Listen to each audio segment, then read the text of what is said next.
Moss. Good evening, Mr. Fiddick. Good.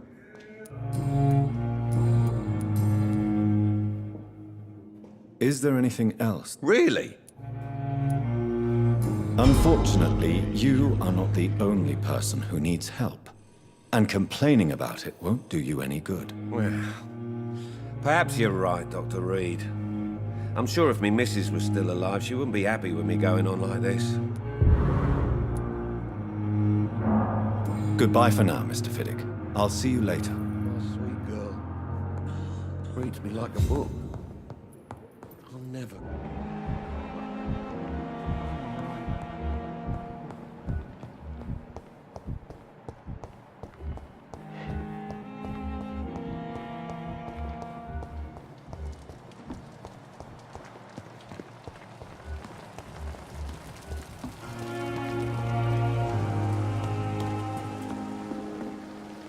That was fast. I'm afraid the trail of breadcrumbs leads beyond the hospital premises. I must leave for a time. Is that so? Why? Now it's time for you to be patient. It would seem that your blackmailer is part of a more complex machination whose root is in Whitechapel. Machination? Do you suspect another immortal is involved?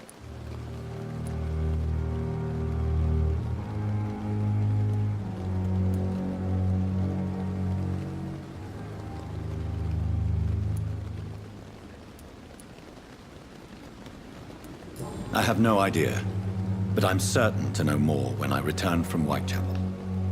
Do be careful, my good doctor. When immortals are involved, the stakes tend to escalate quickly. I'll return with case solved or carried on my shield.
It's locked.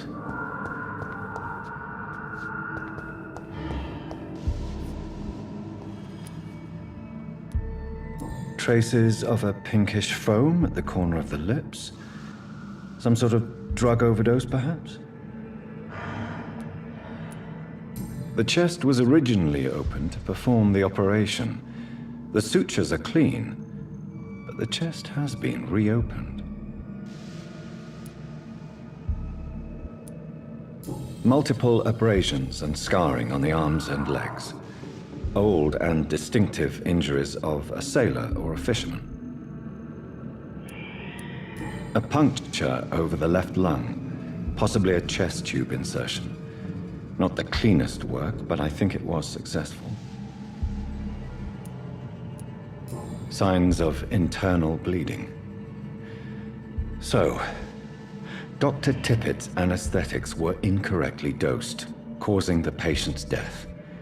And then he tried to operate on him again. Tippett has made an egregious error. It's time we talked.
This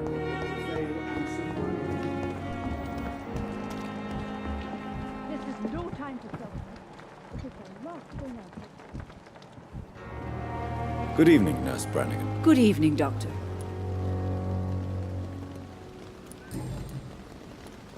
Tell me what Dr. Tippets did.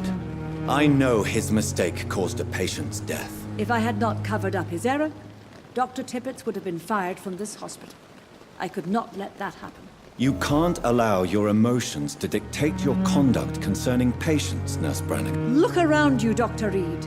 Do you really think we can afford to lose a brilliant practitioner like Dr. Tippets in our situation?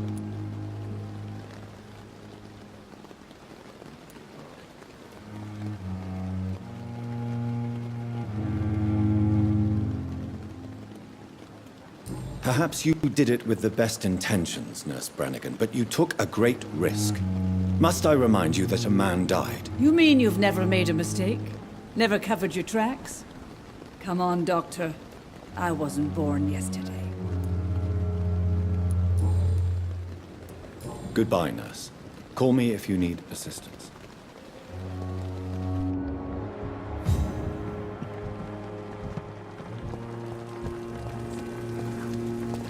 We are horrific. Good evening, Dr. Tippets. Dr. Reed, any good news to share? Corcoran, I want you to tell me about Mr. Connor. How did he die? What happened? He was my patient. He died because of my mistake. That's the blunt truth. What was the nature of the mistake? It was a twofold error. My diagnosis was wrong, and the administered dosage was too strong. Who was this patient? I don't know. Some sick man from the docks, maybe a fisherman. I had no time to talk with him. No one claimed a body. Why not stop practicing? Are you mad?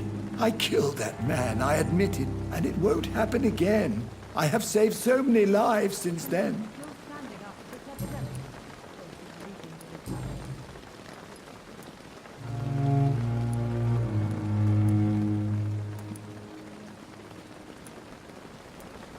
I will cover for you, Dr. Tippets, by keeping what happened to Mr. Connor to myself.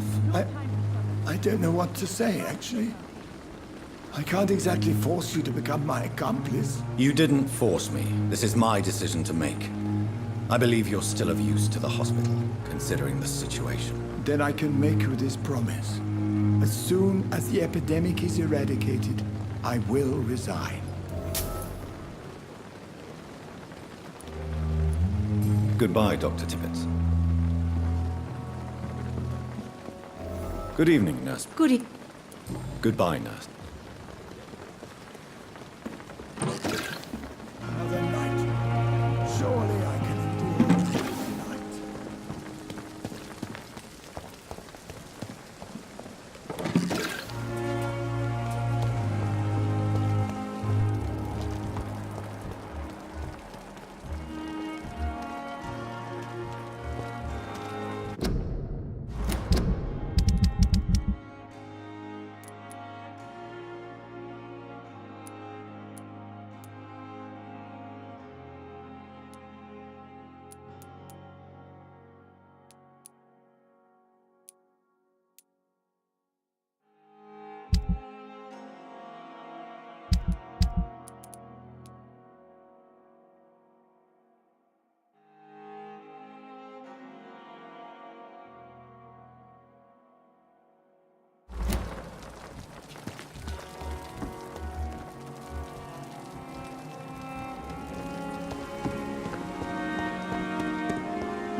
Weapons ready! We found one!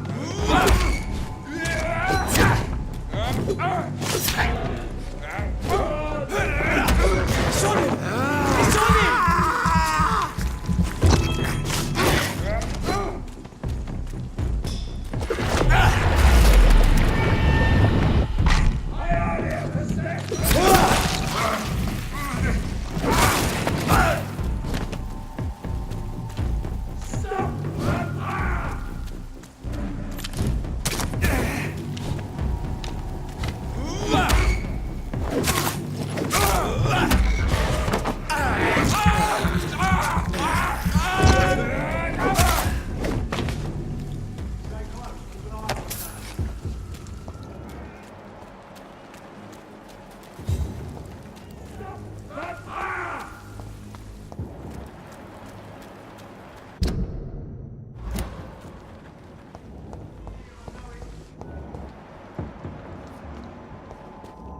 Best be off home.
Whitechapel.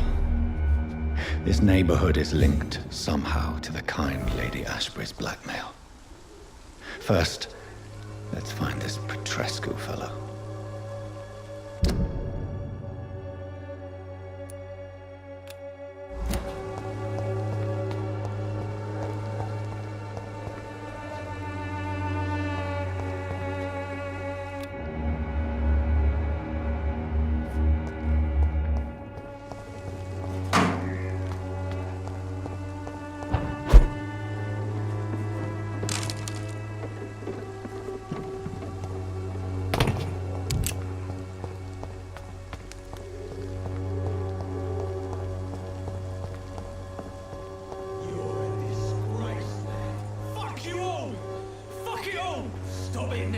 Stop it!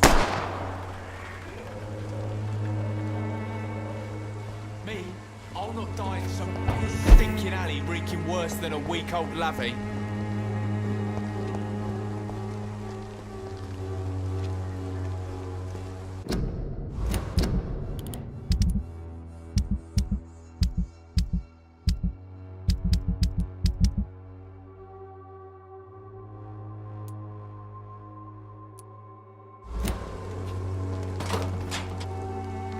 boots What? will be Shooting a crowned boy in the middle of the street. Not the best thing to do, wouldn't you say? What? You saw what happened? Who are you? I'm Dr. Reed, and I'd like to ask you a few questions, if you promise me to set your gun aside. No. Look, I'm not a violent man. I'm Benjamin Palmer, doctor. And no one can help me. Not even you. I'll not die in some piss stinking alley reeking worse than a week. Do you know Nurse Dorothy Crane from the Pembroke Hospital? Have you heard anything? It's funny, I've been searching for her too. I need some pills. But the woman is a phantom, if you ask me. Really? And why is that? Word is she ain't real. She's a cover for some doctor who runs an illegal dispensary for migrants.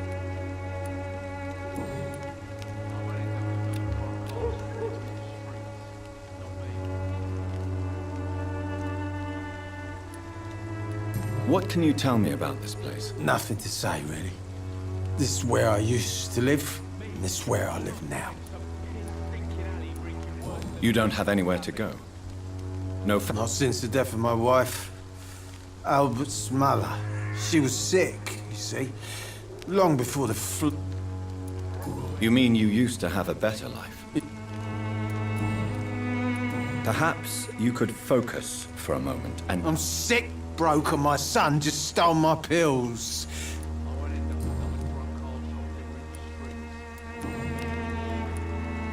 Whatever the boy did, I'm sure he didn't deserve a public execution. I swear I didn't want to hit him. It's just that I'm sick in the head, you see, and the boy he just faked me last night. A gun? Me? I'll not die in some piss stinking alley reeking worse than a week-old lavvy. Are you all right? The bastard hit the wall next to me. I don't even know if he meant to miss. If you've been hurt, I can help you. I'm a doctor. Name's Albert. Remember it. Now bugger off. Do you know Nurse Dorothy Crane from the Pembroke Hospital? If you know anything about her, I'd appreciate it. Never heard of her. She's pretty, I'll keep an eye out.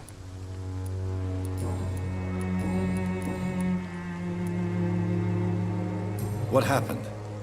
Did you really steal that man's medication? Hey, I didn't do anything, it ain't me. Medication and drugs are a rare commodity in East London. So you picked an easy target, didn't you? Sod off, mister. You ain't got no clue what's going on here. Bastard was a soldier in the war, so now he's got the right to shoot me. It's true. I'm not familiar with this part of town. Perhaps you could help me. I said sod off. Go find yourself another guide.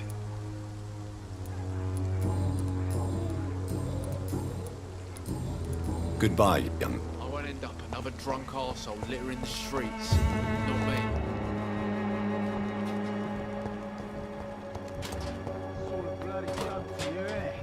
Stealing drugs from the sick and suffering. Good evening, Benjamin. I'm afraid not.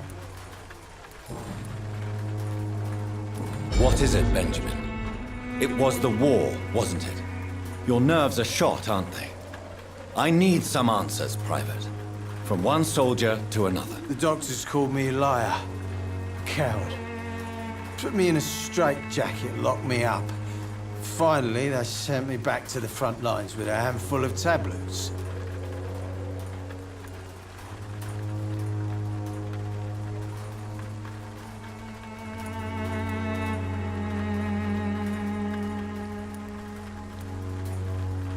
It's a pity that doctors still practice such barbaric methods. It's a dishonor to our profession. Now only the pills stop me thinking about this shit. To not hear the explosion.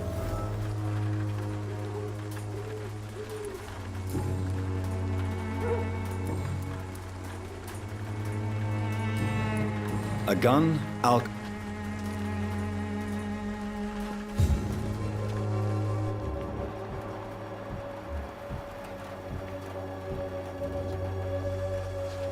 Good evening, miss. Good evening, sir. Are you interested in a miraculous cure for this unknown and deadly epidemic? Actually, I am. Then you have come to the right place. The famous Swanborough cordial is all you need to help keep you in perfect health. Oh, really? Why didn't I hear about it during my studies? I'm Jonathan Reed, by the way. Dr. Jonathan Reed. Ah, my brother has spoken of your research, sir. I'm Loretta Swanborough, and it's always a pleasure to meet a fellow healer. I'd like to see what kind of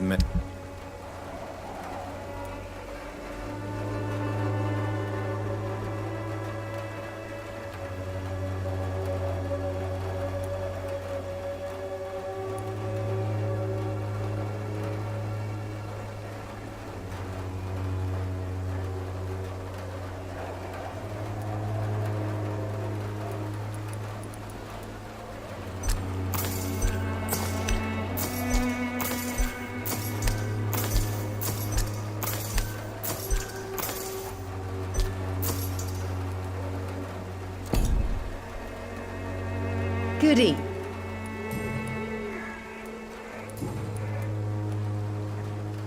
Do you know Nurse Dorothy? I don't like to talk about competition. Competition, you say? Never met her, but it seems she provides some sort of medical care to the poor. The whole thing has to be some sort of scam, if you ask me. Tell me, who intrigues you most in Whitechapel? The region itself is something to see, but I would say Camellia the mute florist who gives away her flowers. What do you think of the locals? Most of them are afraid or desperate. They all come to me eventually for my remedy. Is there anyone I should avoid? Cadogan Bates, without a doubt. The bloody bastard remorselessly exploits poor migrants as soon as they get here.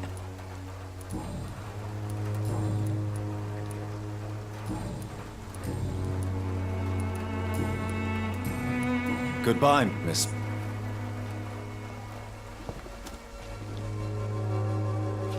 All the good boys join the army and the scum turn criminals. It's a shame.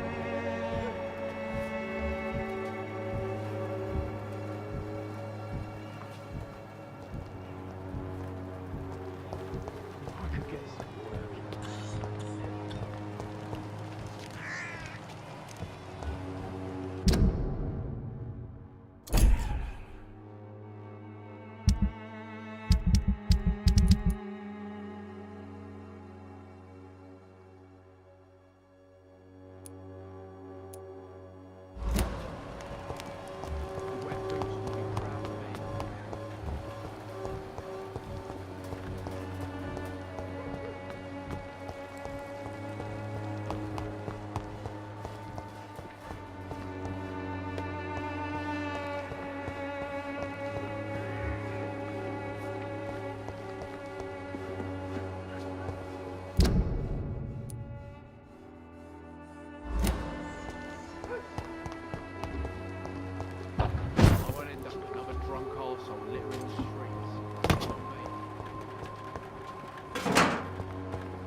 can't believe I'm doing this.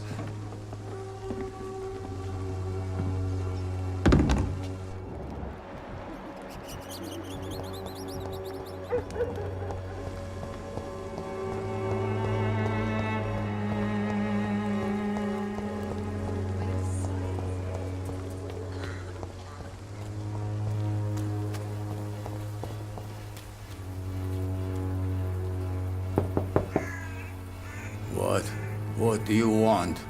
Leave me alone. Good evening, sir. I'm Dr. Reed. I'm looking for Nurse Dorothy Crane. There is no Dorothy Crane here. Now goodbye. I'm afraid this medical leaflet says the opposite, sir. Really? Well, I'm afraid I'm going to close this door right now. Go bother someone else, Mr. Doctor. To enter that house, I must discover who this man really is. Maybe I could start by observing what he's up to.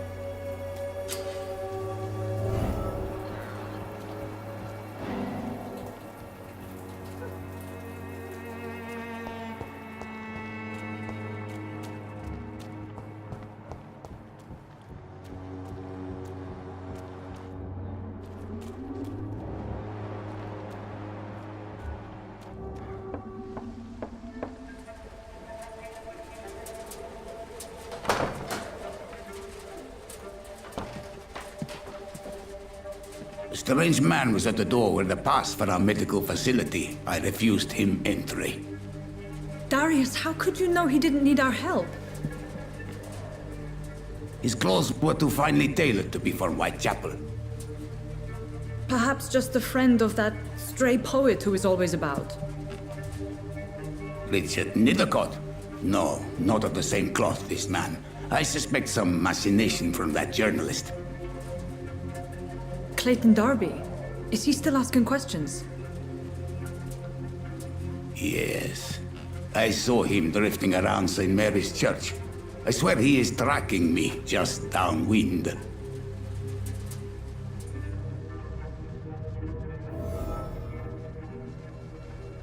I must talk to that journalist or the poet. They must know about Darius. Nearby the church they just mentioned.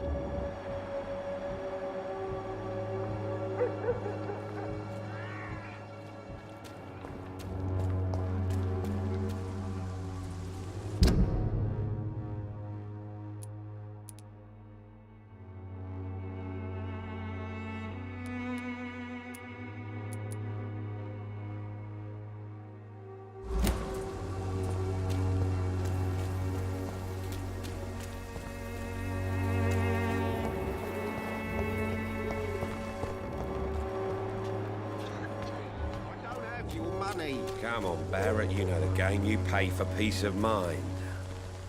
Welcome, sir. Please, take a browse of my wares. I am Dr. Reed. Doctor? Interesting. I'm Barrett Lewis. Usually I don't have time to waste with talk, but at this hour of the night I can hardly refuse. Right then. Show me what you have.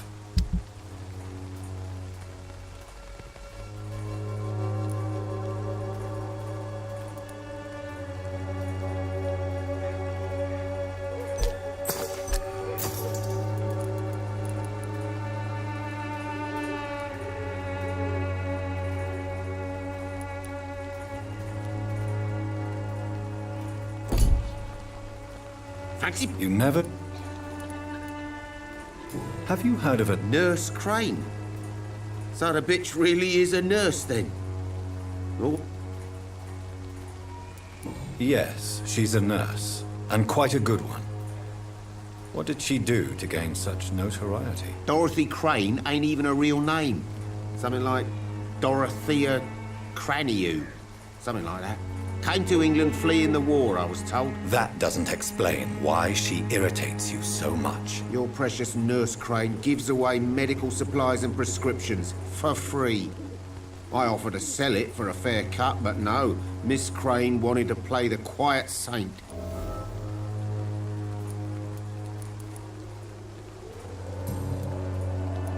How is business around here? Business?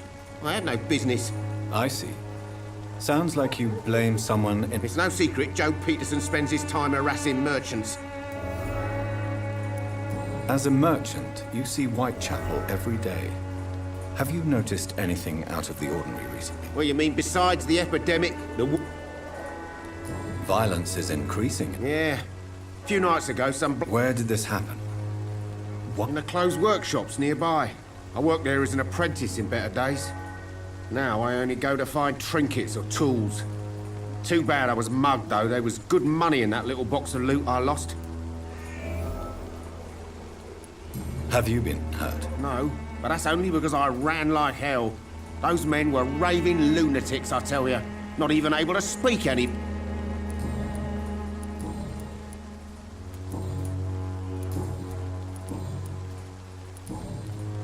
Goodbye for...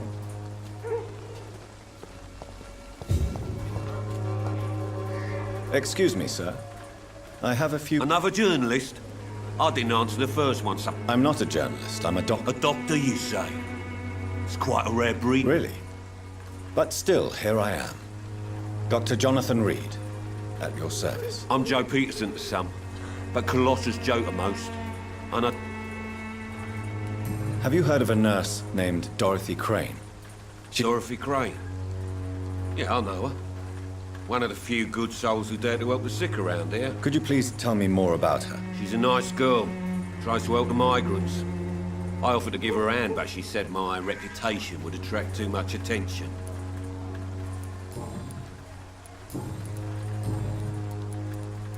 According to you, physicians are scarce in this part of town. Not familiar with this neighborhood, are you? I guess your fancy colleagues are too afraid of being stabbed in the back. This part of town does have quite a reputation. Totally. Look at me, for instance. I always look my opponent in the eye before knocking him out. May I ask what you do around here? I do whatever I want, and sometimes even more. Now, how did you become the local bully everyone is afraid of, Joe? there's no pride in roughing up poor bastards. But this is the only job I've found. And it pays well, too. A job? So you're racketeering for someone else? I got enlisted by the Wet Boot Boys, a gang from the docks. I'm their muscle for their dirty work.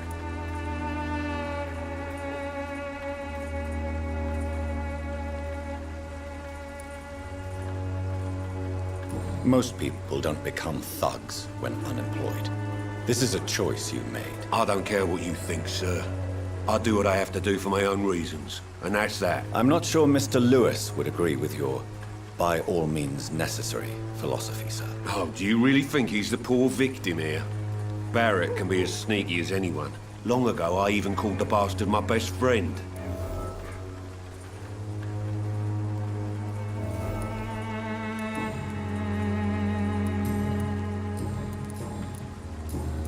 Goodbye, Mr.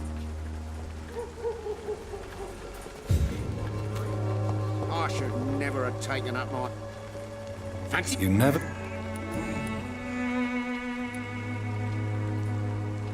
Joe Peterson. He's the villain here, isn't he? But you seem to know each other. I'd known Joe for years. I saw him box once or twice. He was a friend then. But these days, he's just another thug. What can you tell me about Miss... Colossus Joe was a decent boxer. Good one, even. But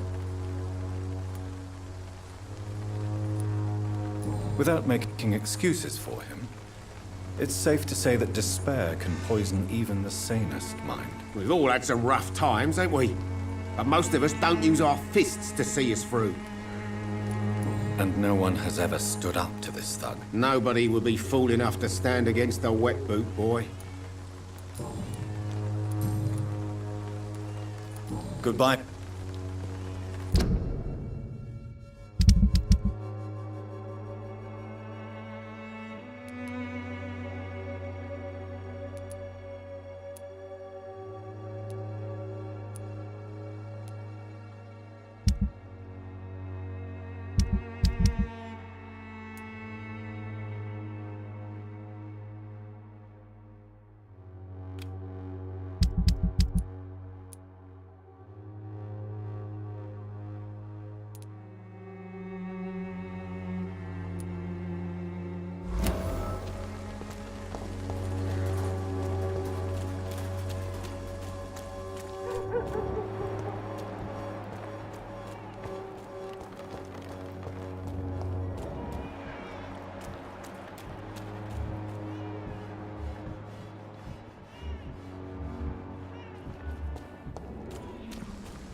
This could be the box Lewis thought he lost.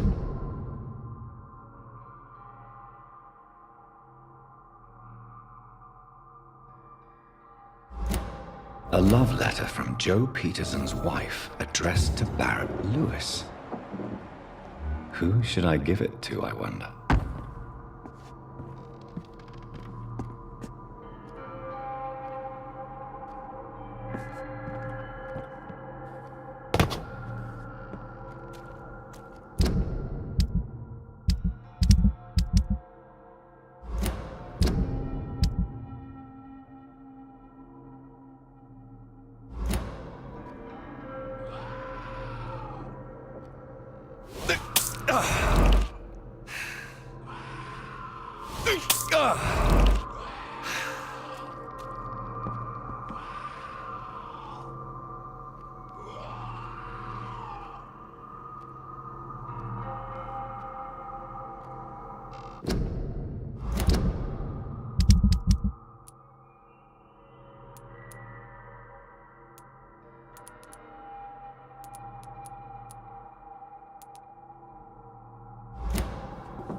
Good quality. Come on, take a look. Don't be afraid.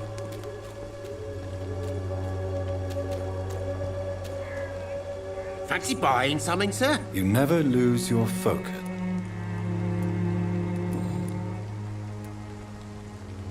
Barrett, you had an affair with Joe's wife, didn't you? Yeah, I did. She's the only woman I loved.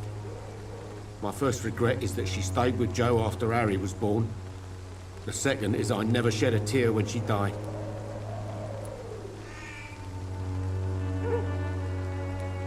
Do you mean you're Harry's father? No one will ever know for sure.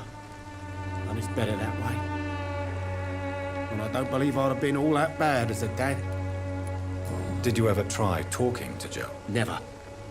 But I suspected he knew everything, even without knowing it. And he decided to make me pay in his own way.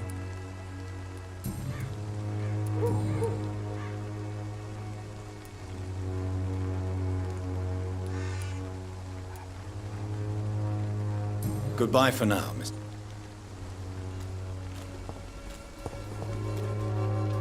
You...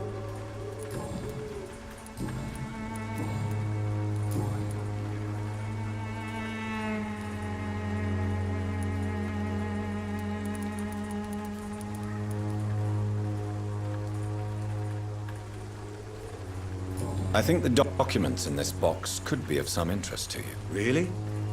Where'd you get it? I found it in an abandoned building nearby. I thought you might want to keep these letters. Let me see. Letters about my boy. Thank you, sir. You do not appear surprised or pained by this. Surprised about what? Harry's my son, I'm his father, and that's all there is to know, don't you think? Yes, I suppose you're right. Here's a little something for your trouble. And to remind you to keep your mouth shut about all this.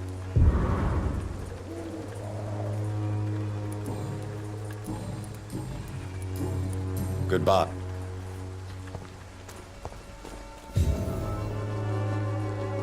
Fancy buying something, sir? You never...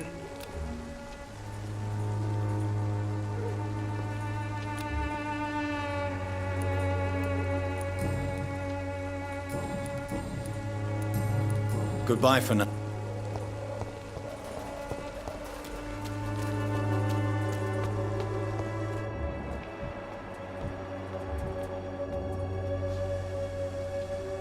Forgive my interruption. Do not apologize, my son. Father Tobias Whitaker is always happy to teach mortals about the incoming Armageddon. I am Dr. Jonathan Reed, and I just have a few questions. A scientist? You are much more lost than I thought, my son. Do you know Nurse Dorothy Crane from the Pembroke Hospital? I'd like to know more about her. I don't like the liberal ideas of nurses, but I especially abhor that Nurse Crane you mentioned. So, you're not exactly a fan of Florence Nightingale's work. But nurses are essential for modern healthcare. Nuns should be the only women allowed to take care of male patients. It's obvious only they have the necessary moral fiber. Why do you hate Nurse Crane more than other nurses? Before coming to London, she was a member of the communist resistance in our country. That's what happens when you let a woman get involved in politics.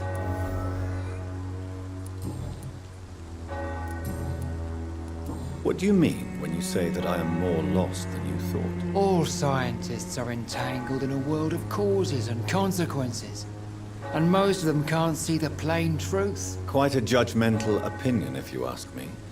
But what do I know? Blinded by science as I am. But you are seeking answers, aren't you? Answers about the Armageddon about to strike the city. Answers about the hidden truth. Well, I suppose I can spare a few minutes listening to your so-called truth. As a doctor, you must be aware of the decimating epidemic. But let me tell you that this so-called Spanish flu is just the beginning of the end. What do you mean? The beast is finally revealing itself, corrupting the flesh and the heart of men. With my own eyes I have seen them, those minions from the abyss. Really? And what would be your answer to this biblical threat? We must fight the disease before this legion outnumbers us. But not with scalpels and microscopes. No. What is left then? Cleansing fire. Tell me, Tobias, what exactly is your plan concerning the cleansing of this city? God will recognize his own. More than once this city has risen from the ashes, hardened and purified by the flames.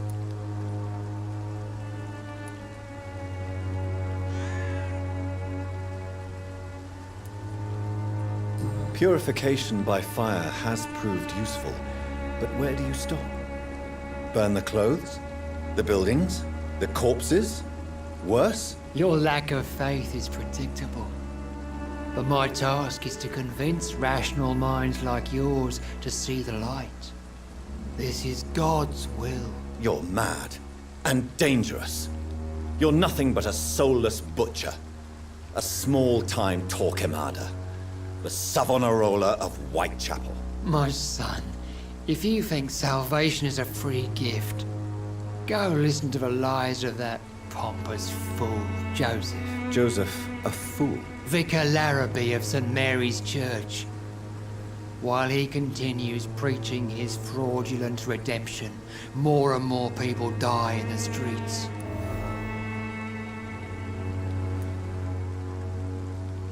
What do you mean when you say that I am more lost than you thought? All scientists are entangled in a... Quite a... Well, you... I am.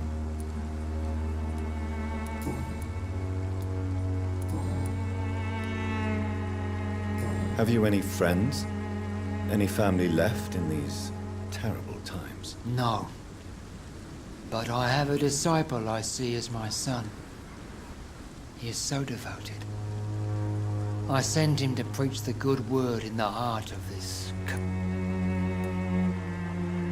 You sent him on some preaching crusade during the epidemic? As a true believer, Samuel will fear no evil while he walks through the valley of the shadow of death. Where did you send him? I sent Samuel to the Stonebridge Cemetery, where the pestilence and evil grows night after night.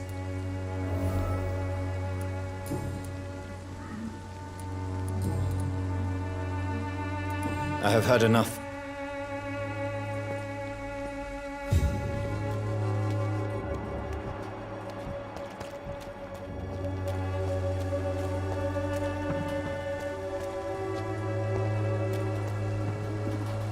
Excuse me, sir. Are you familiar with this part of town? Name's Clayton Darby, reporter. Sorry, I'm new to Whitechapel. But perhaps you could help me since you're a journalist. My name is Jonathan Reed. Dr. Reed, the famous surgeon. I'll gladly help if I'm able, sir.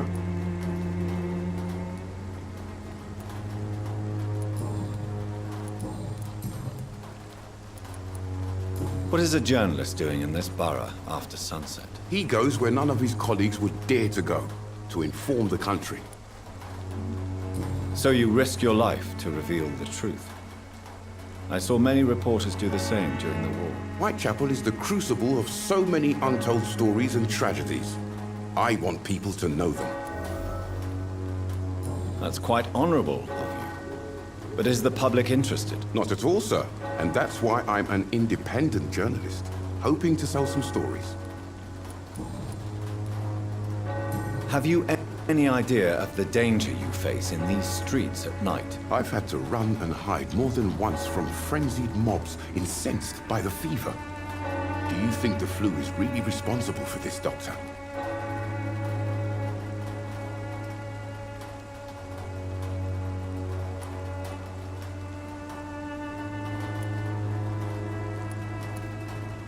I'm convinced there is more at work here than a simple epidemic.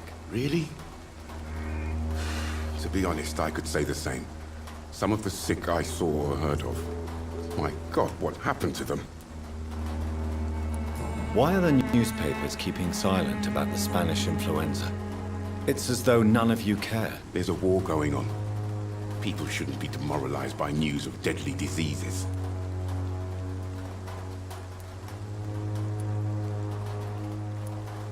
I served in France. Our top priority must be to put an end to this butchery.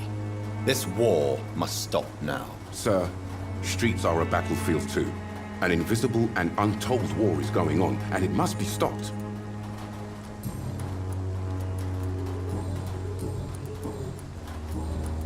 I heard you're investigating an underground medical dispensary in Whitechapel. What do you know about it? Not much, I'm afraid. They are wary of strangers, and I'm not really an acquaintance of theirs. Why do you care?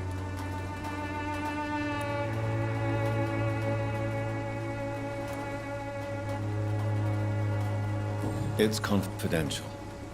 Speaking as a doctor, I'm sure you understand. Are you sure you're not just concerned about the repercussions that a scandal involving a certain Nurse Crane from the Pembroke Hospital would bring? Without a doubt, you are a damn fine journalist, Mr. Darby. What do you know of her accomplice, a man named Darius? I don't know much about the man. He's very cautious. Never goes out. Doesn't seem to have any friends or family. He has no relatives at all? No, except for that strange man, a poet named Richard Nethercott, who sometimes comes by. Darius would never let him in. Where can I find this Mr. Nethercott? He spends most of his time lurking around Whitechapel, talking to himself or declaring verses. These days, you can usually find him behind the church. He never goes out? No. A few days ago, he unexpectedly did. I followed him, but it was just a ruse to keep me away from his house. Really? How do you know? He went to the nearest mailbox, but just before posting his letter, he ripped it up and threw it away. Goodbye, Mr. Dart.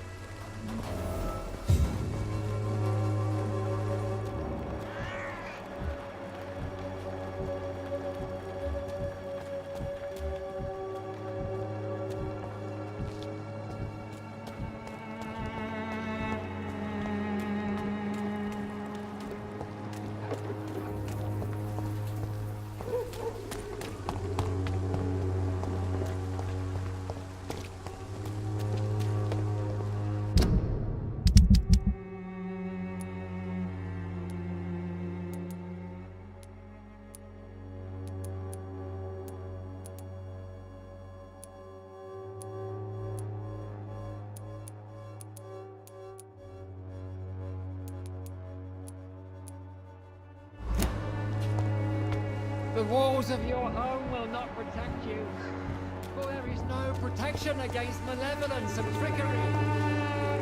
Could he? Do you need us? That would be nice of you, Doctor. If you persist in investigating the most pox-ridden boroughs of London, you must accept the risks. Thank you, sir. Goodbye, Mr.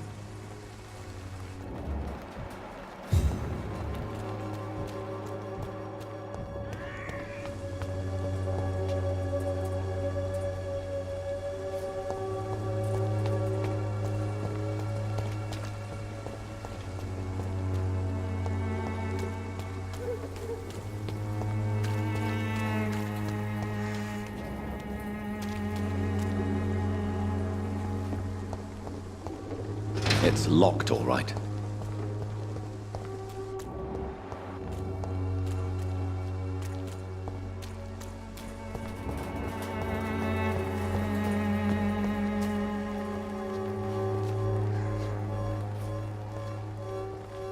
Good evening, miss.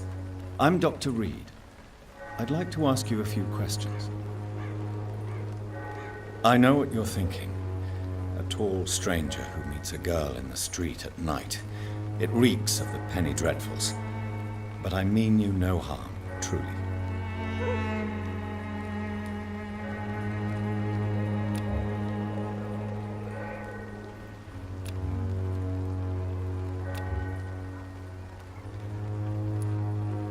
I know you understand what I'm saying. Your silence has nothing to do with you being mute, does it?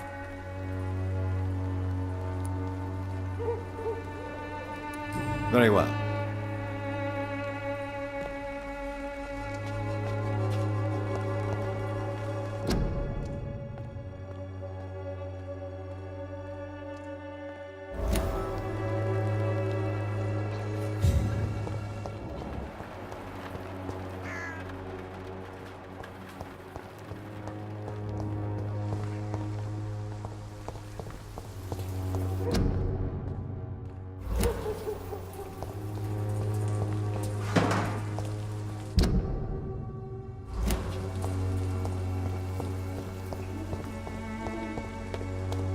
It's locked.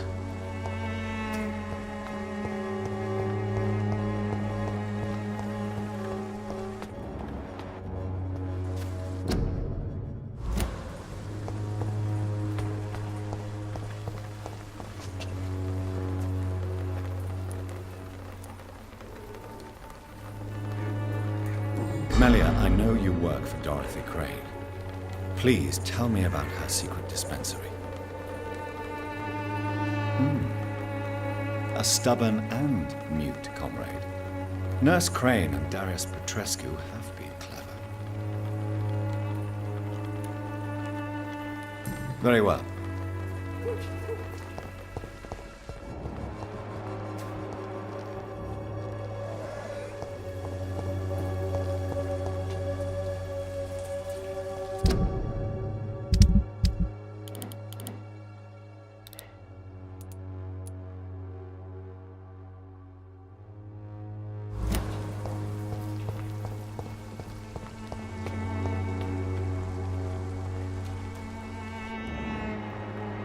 I cannot enter.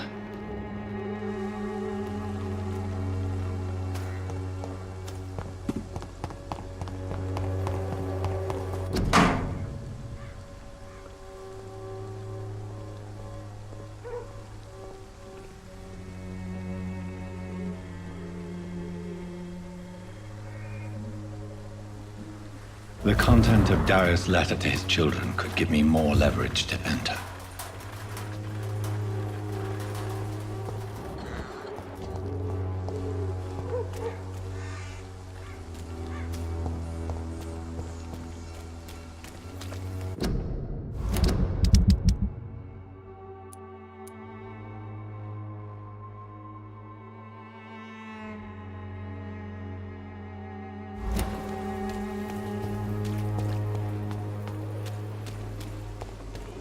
You look so Walls of your home will not protect you, for there is no protection against malevolence and trickery.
Angel made flesh. Good evening, sir. I'm Dr. Reed. I would like to ask you a few questions. Please be my guest. Although I may not be the best informant regarding this part of town, my words speak about that which the eyes cannot see. Really? Are you an artist of some kind? I'm a poet, sir. Richard Nethercott, at your service. May I ask what you're doing at this hour of night, sir? Do you live here? Not at all.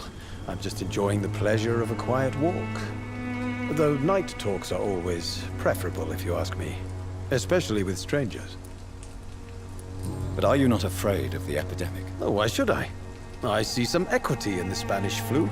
No flesh should be saved, say the scriptures. Good or evil, rich or poor, all are equal in the eyes of the flu. If you say so. But as a physician in a time of epidemic, I must caution you to avoid unnecessary exposure, sir. Thank you, Doctor. But we both know the seeker of truth has to go boldly where the weak dare not. Are you aware that your life could be in danger in this part of town? But this is where I must be to feel the real beat of the city. I had to come, see it for myself, alone. I understand your need for solitude, but it's not safe around here. I don't care. I don't have many friends, Doctor, and my family despises me. If some misfortune came upon you, who would be here to help you? Well, you for a start, my dear Doctor. What are your thoughts on the terrible situation in this city? Terrible, you say? No.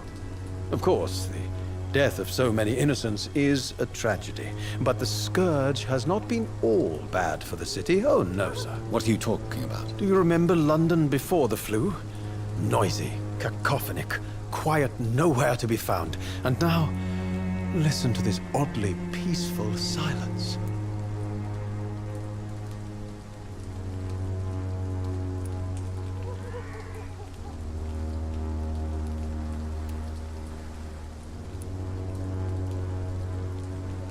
Peaceful? That's quite an unusual way to speak about the epidemic. And very inappropriate, I must say. Most people fail to understand my perspective. I don't blame them. But how could I call myself a poet if I veiled my feelings?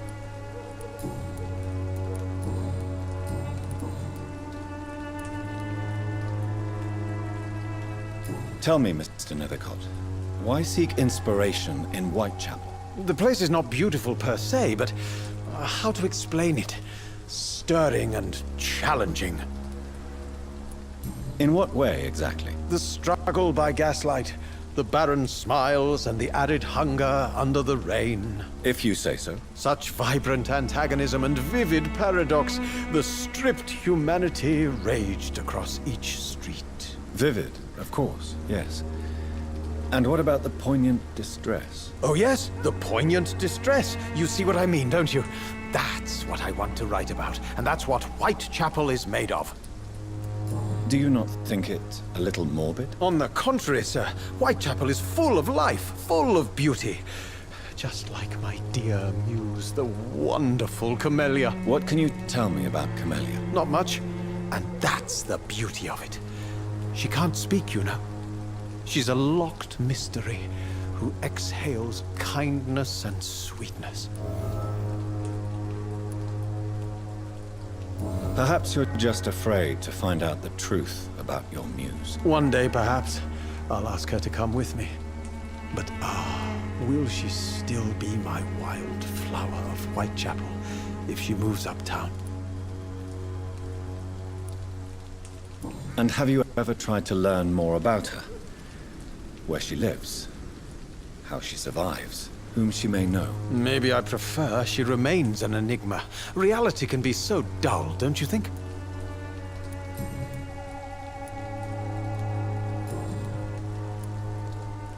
Did you know the mute florist is a member of a secret society? No, I didn't. But I thank you for this information, sir. For it only enriches the mystery surrounding the precious Camellia. Are you not curious?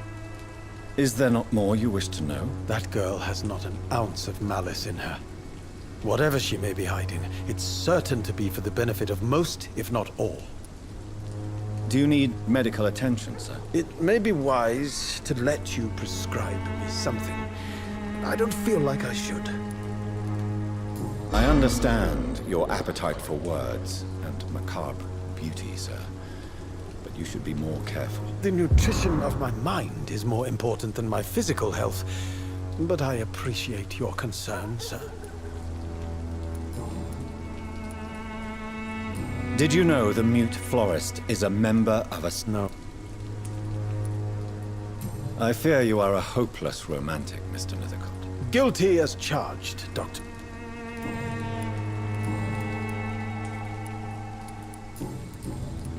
May I ask you a few questions about the district? Extraordinary part of town, is it not? I'll be glad to help you, if I can.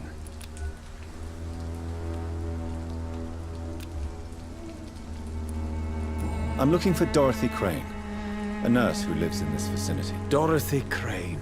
Oh, I love the name. The Crane of Whitechapel. Sounds very mysterious. But, sorry, no, never heard of her. What can you tell me about an old man called Darius? Darius Petrescu? Yes, I know him. At first, I thought he was only a small publisher.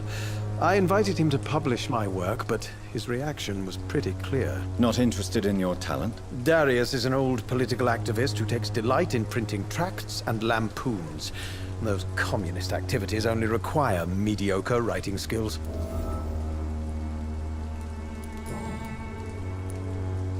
I'll leave you alone, sir. Darius is a bit less of a mystery now. It should not be that difficult to incite him to let me in.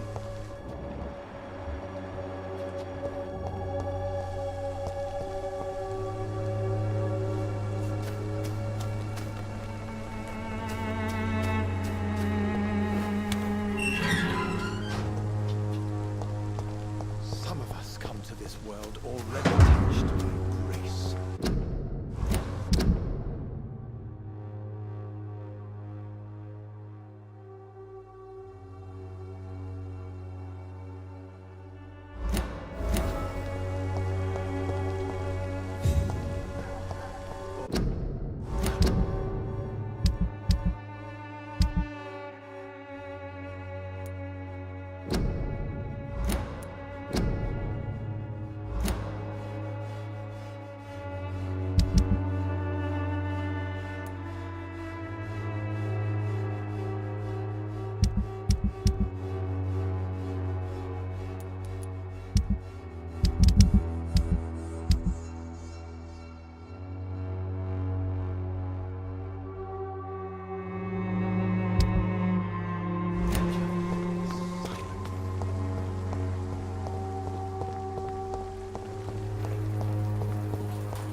Hello again. Tell me about Richard Nethercott. I understand he is quite fond of you, Camellia.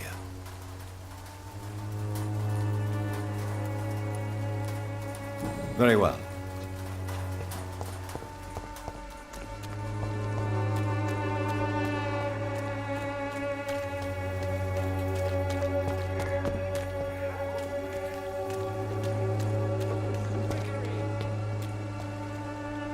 Good evening. You are blinded by your Goodbye, Mr. Duff. unable to see the true horror around you.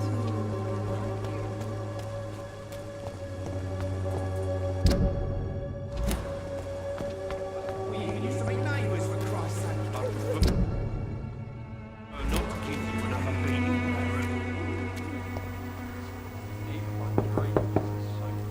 Hello, young man.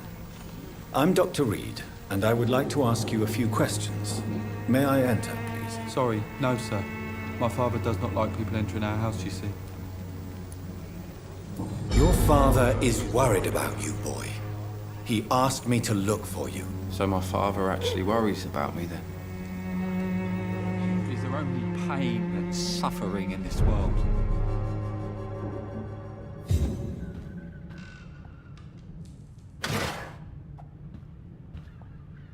So, may I ask you a few questions? I'm not bothered.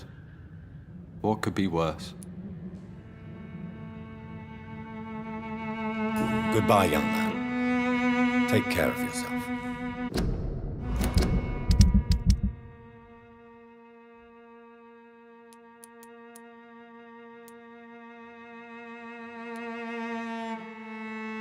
Is there a... So, I'm not bothered. Do you need... Yes, I do. I will see... Do you... Yes, I know her. She came here to examine me when I... Forgive my bluntness. Why should... You have a roof over your head, a place to call home. That's exactly what my father says. Harry, you should be grateful for what you've got. But I wasn't even consulted when we moved here. How do you feel? I'm fine. My father... If life here is so terrible for you, why don't you just leave this place? Have you ever spoken to your father about it? I don't go outside. It terrifies me so. I went outside once without my father noticing and I saw terrible things. So that's why you stay at home all day? I'm not afraid of disease or death, Dr. Reed.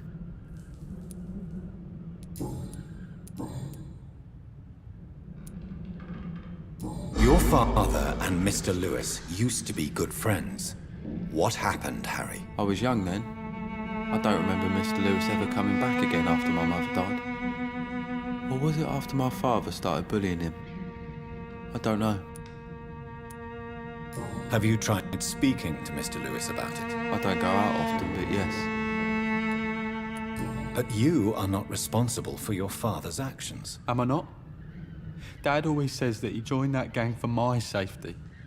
So if I wasn't born, people wouldn't be worrying about Colossus Joe. Do you remember when Barrett Lewis was close to your family? To your mother? Not really. I was too young. But I remember it was a happier time. Mr. Lewis was funny. He often had dinner with us. Why are you sad then? Because it hurts to remember a time when... How was he towards you? He was nice, I guess. He never forgot my birthday. He always offered me books.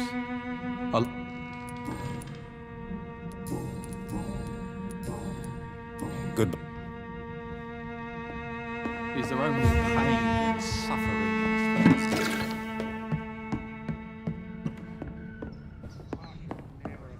It's locked, all right.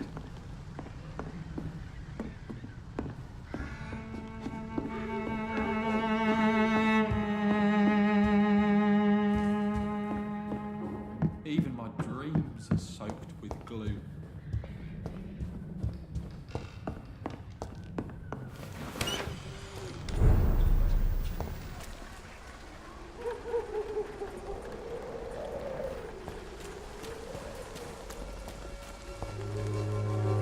You never...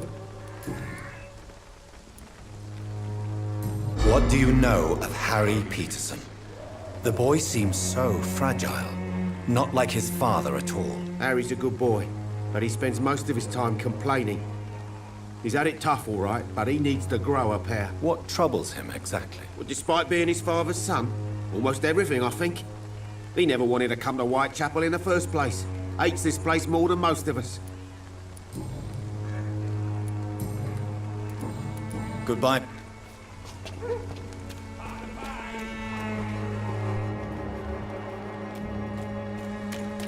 You're late. Where's my money? You again? Harry doesn't seem happy living in Whitechapel. Why did you make him come here? I've always put my son's interests above everything else, whatever he may think. Our house is small but affordable. The walls are thin, but the door is solid. You really love your son, don't you, Mr. Peterson? He's my pride and joy. Even if he hates me for the choices I make and pushes me buttons more than he should. Do you have any regrets? Only one. Not to have my beloved wife by my side. She died when Harry was little. My sweet Jane. She gave the boy confidence. Since the criminal nature of your job means you could be arrested, are you not afraid of what would happen to your boy if you were? No one will ever take my son away from me. If that ever occurred, I'd hunt the bastard down and rip off his head with my bare hands.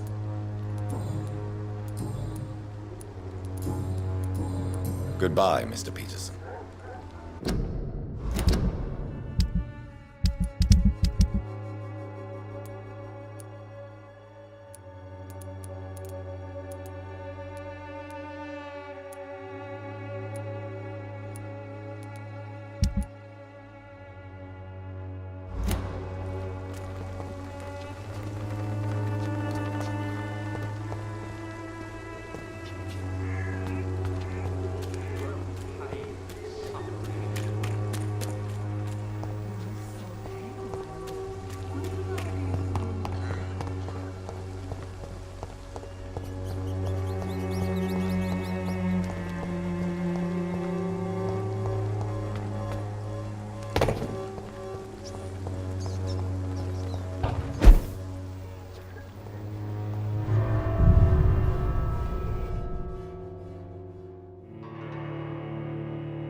When science fails you, this elixir will give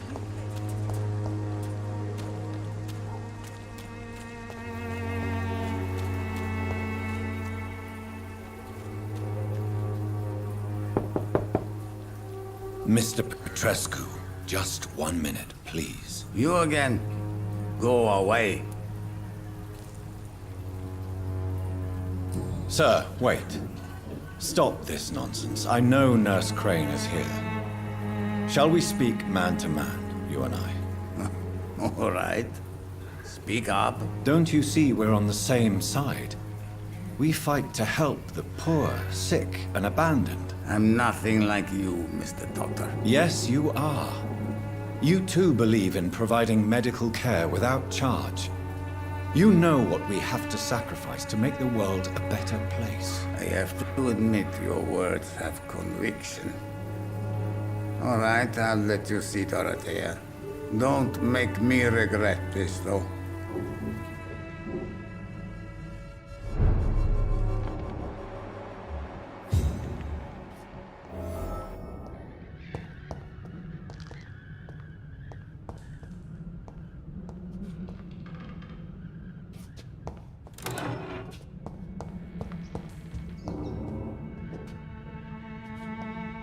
It's locked.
He's going into...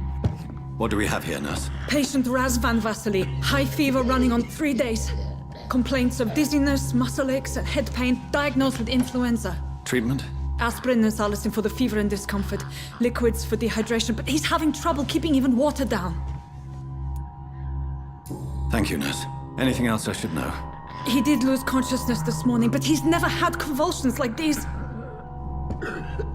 He's not convulsing, he's choking. He's not getting any air. Scalpel! Hand me that scalpel! What can I do, Doctor?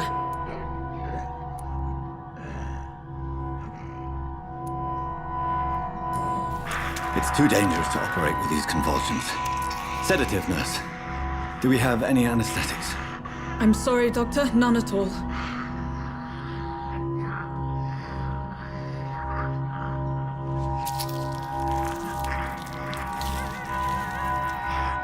I need to perform a tracheostomy. Short pipe. That rubber tube will do. We're going to cut a passage for air through the neck. Yes, Doctor. He's breathing again, but he's coughing up blood. Internal hemorrhaging. I need to make another incision into the chest cavity to drain the fluids from the lung. Prepare another tube. A thoracostomy? Doctor, we've nothing to fight the infection. We need an aseptic environment. Right then, Nurse Crane. What do you suggest we do? I've no idea. I'm not the doctor. Time is of the essence. We need to perform a thoracic drain. Yes, Doctor.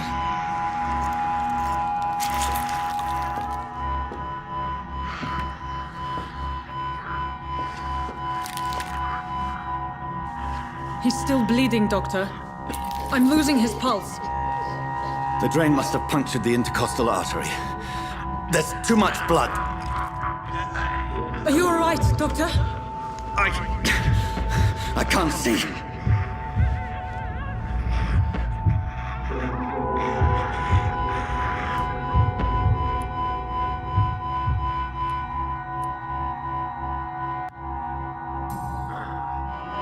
I must first suture the artery. Find the wound. The source of the blood. Needle and thread, Doctor. Good. The stitches are holding. How's he doing? We're losing him. We've lost his pulse. He's dying, Doctor!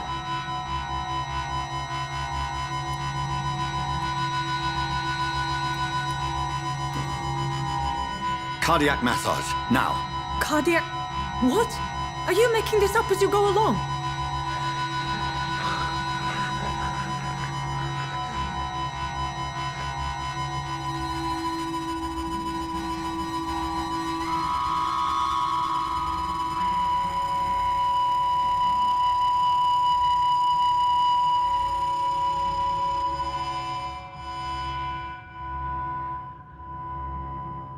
We've lost the pulse. He's gone, Doctor. Nurse, we did everything we could. Truly? Everything you could? Is that how you'll report this in your log? Is this how the war went? Piling up one poor corpse beside the next? This was not an influenza-induced seizure. I've never seen symptoms like these on the continent. Neither have I. But the previous symptoms leading up to this attack were the same, indistinguishable from the epidemic. No. There was something more vile in these reactions. Something primitive. There have been numerous reports of mental breakdowns caused by the fever that accompanies the flu itself, Doctor. Yes, but... I'd best take some samples of the blood for analysis.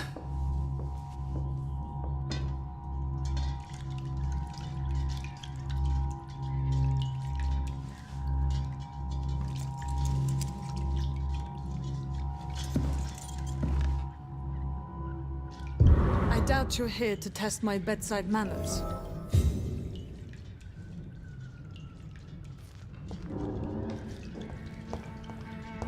To what do I owe this courtesy?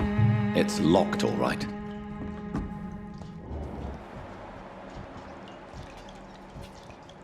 This... I suspect it was more than intuition alone that led you to us. So, how might I be of service, Dr. Reed?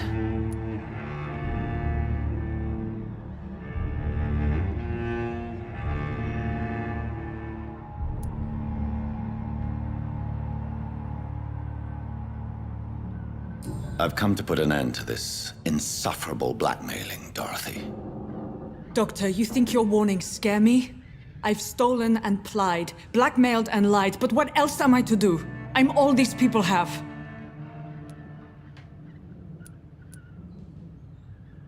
But why Lady Ashbury? Why her, of all people? She's pristine and proper, all right. But that she-wolf in sheep's clothing murders the poor for sport. I have her where she belongs, and I'll milk her for all she's got. Dr. Swansea is a sensible and honest man. He wouldn't have refused your friend's care at Pembroke. It's easy for you to say, Doctor. These people cannot go to the police, nor to the hospital. They don't even speak English. They depend on me for everything.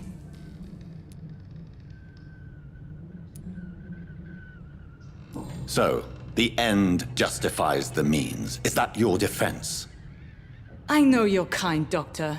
Just another fine-heeled, silver-spooned gentleman who was given the world on a platter. You know nothing of poverty. Nothing of the shame, the hunger, the loneliness. You've convinced me of the sincerity of your actions and their noble justifications. But all the same, blackmail is a crime, and it will stop, Nurse Crane. So, are you going to turn me over to the authorities?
Nurse Crane, there is no question that the work you've done here is extraordinary, but this dispensary is incapable of coping with the outbreak.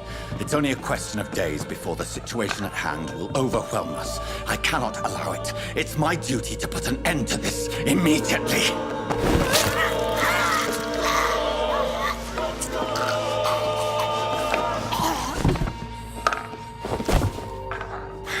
I'm not ashamed.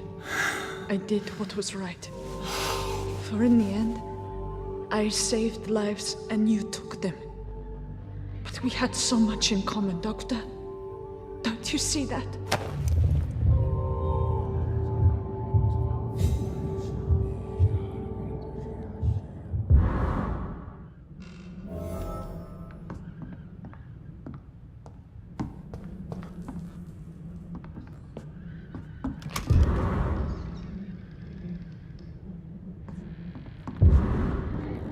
It's locked, all right.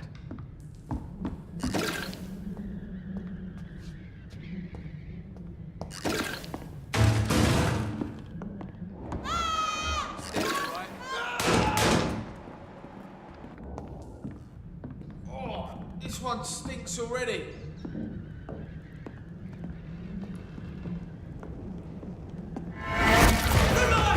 It's onto us!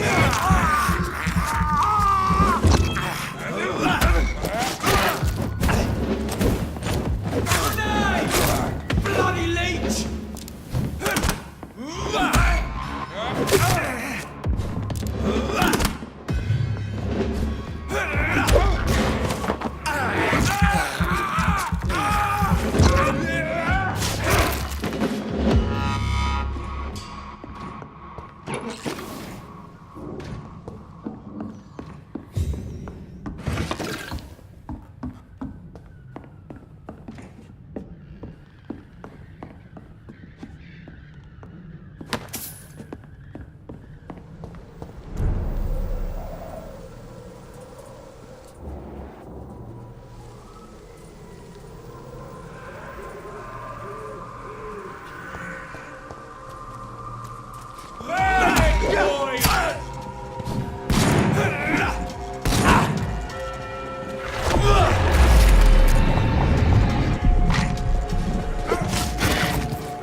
like fire, does it?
For the Swanborough cordial.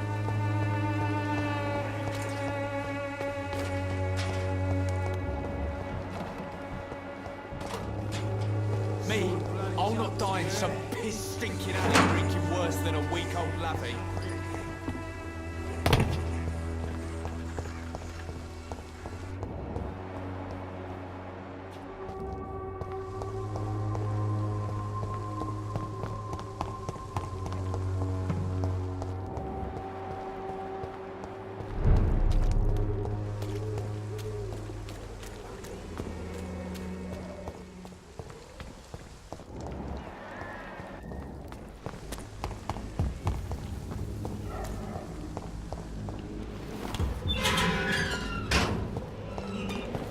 Human blood. Whoever left these marks did so deliberately.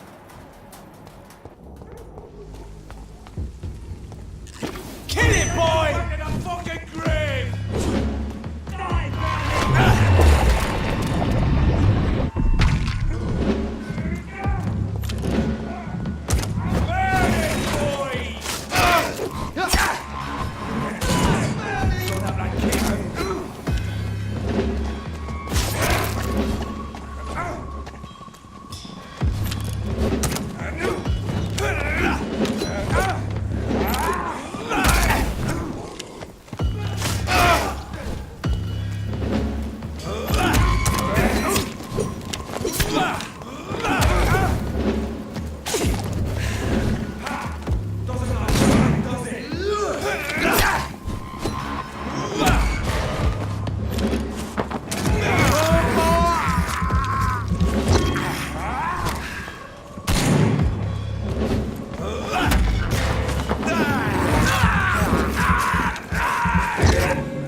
Good evening. Good evening, Doc.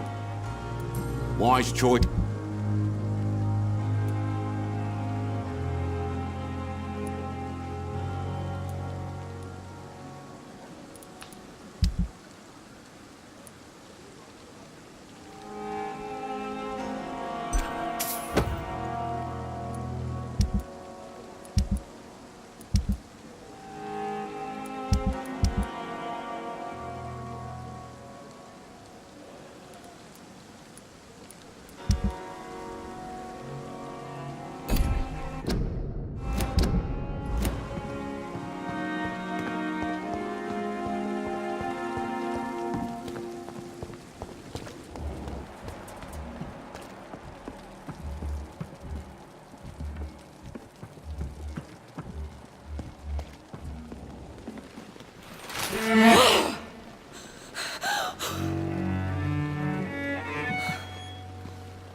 I would ask you to avert your eyes, sir.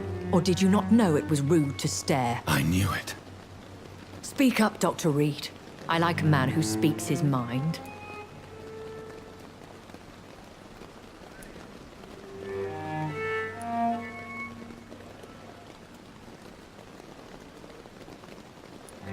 You killed him. He trusted you. And you killed him. Spare me your sarcasm, Jonathan. You are but newly born in this world.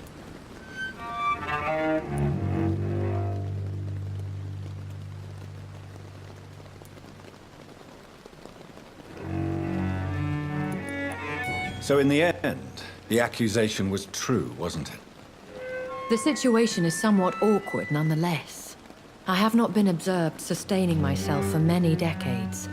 I have to say I'm a trifle embarrassed. Anyway, I have concluded my inquiries concerning your blackmailer.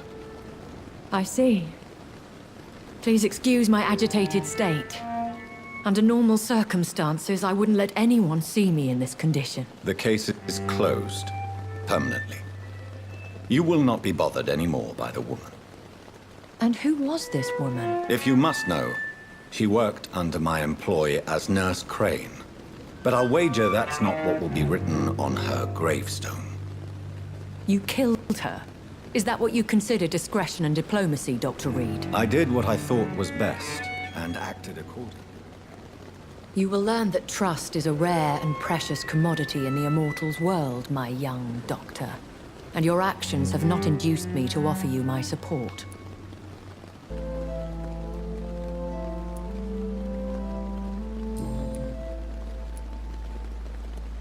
Why does Dr. Swansea allow you to feed on the patients of the hospital? Dr. Swansea is a good and compassionate man. He is trying to find a solution for our hunger. Until that happens, he is clever enough to understand that I only feed upon the dying. And no one suspected you of the murders. As you well know, suspicion has recently fallen on me of killing for pleasure. But you have my word, Jonathan. I take no pleasure in taking a life. What do you know about this Brotherhood of St. Paul's Stole? The Brotherhood is well known amongst London Vampire Society. As long as our kind is discreet, and as long as they do not interfere, we have come to a mutual understanding. I know this is beyond the pale, but may I inquire your age? Really? And I thought you were gentlemen. If you must know, I'm 27. I've been 27 for a long time now, and 27 I shall remain. And who bestowed upon you this eternal youth? My maker. He left this isle a long time ago. Very well. But I believe there is more to this than you are saying. A lady has to have some secrets. Why did you save me in the canning factory? I could hardly stand by and watch such a promising young blood as yourself be torn to shreds by some gutter skull. What type of vampire is a skull? Not a true vampire. The deformed offspring of lesser vampires. It is a shame these creatures run wild, slaves to their baser instincts. William Bishop wasn't the vampire that created me then? No, Jonathan. Whatever their strength and demeanor, Skulls are the progeny of careless vampires. It cannot be the other way round.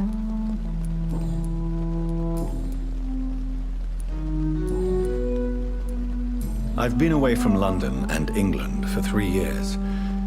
This isn't the city I remember. Things have gone from bad to worse here, Jonathan. I've lived in this city for a long time, and I've never seen it like this. What is it you fear? Fear has long since flown this form. But there is something malevolent circling us. I feel fear is merely waiting in the wings. The Spanish flu has hit London that bad. Yes, but it's not just that. I've heard things. Things I've not heard for a very, very long time. There are whispers in the shadows. Something far worse than the Spanish flu is here in the city. Are there many vampires here in London? Immortals are of a rare breed, and we often tend to hide. But you may occasionally meet some of us at night. Do you know any of them? Have you an idea of the identity of the vampire who attacked me? You mean your maker? No, Jonathan, I have no clue. But I fear he or she is as careless as cruel. To let you discover your new condition by yourself. What do you mean? Every now and then, you may discover an immortal in the deep of the night. But we are a rare and reclusive breed. Our progeny is almost never accidental. Will they all be as affable as you, my lady?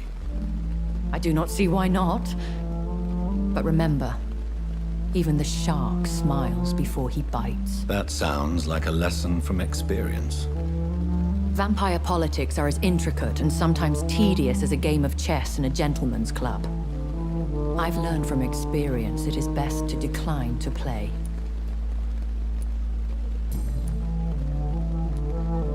When I awoke, changed, I was chased and attacked by vampire hunters. Prepared and well-trained. Though I can't be certain. More than likely, it was the once glorious Guard of Priwen. Once glorious, but still dangerous. They have seen better days, but all fanatics are dangerous. You would be wise to stay clear. They are sworn to destroy our kind. You make them sound like some sort of cult. More a society. And like all the best ones, a secret society. I thought them almost gone, but it seemed they have been recruiting.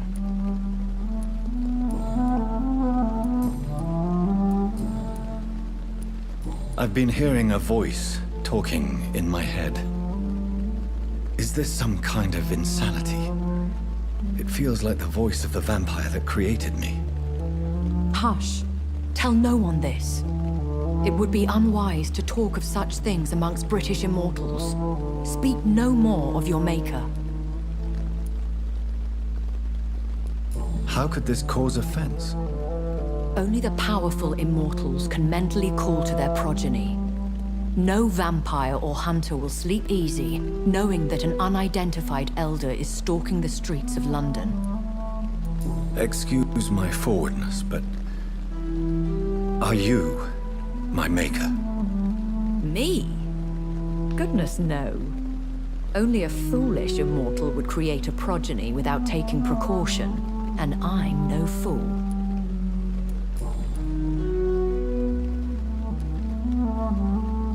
A vampire? Is that what I am? What we are? Such a crude word, defined by penny dreadfuls and drunken hacks. No. You are now an Ekon, and that you shall remain. Are you an Ekon too? Yes, I am.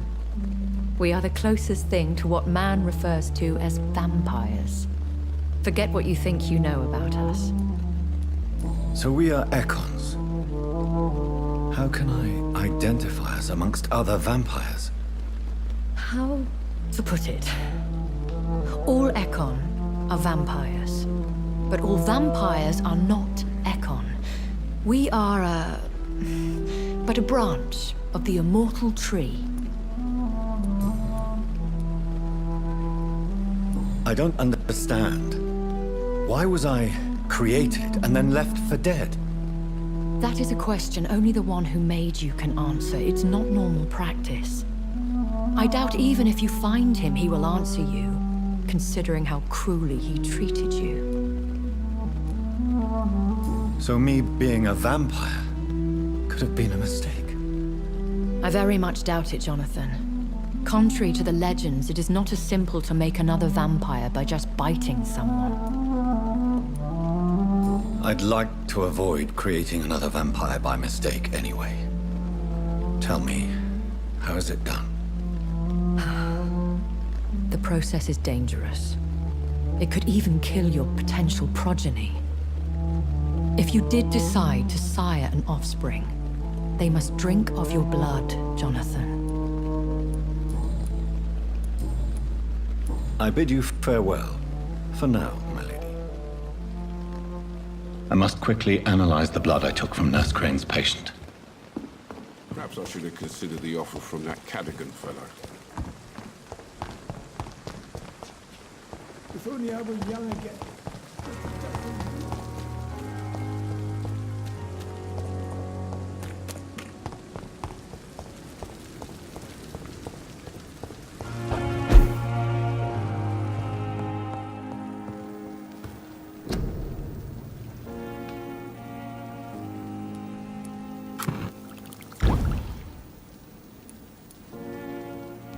Razvan Vasily was infected by Spanish flu, but also has the highly unstable blood of the Scowls. Is the London vampire epidemic transmitted through the flu? I should talk to Dr. Swansea about it.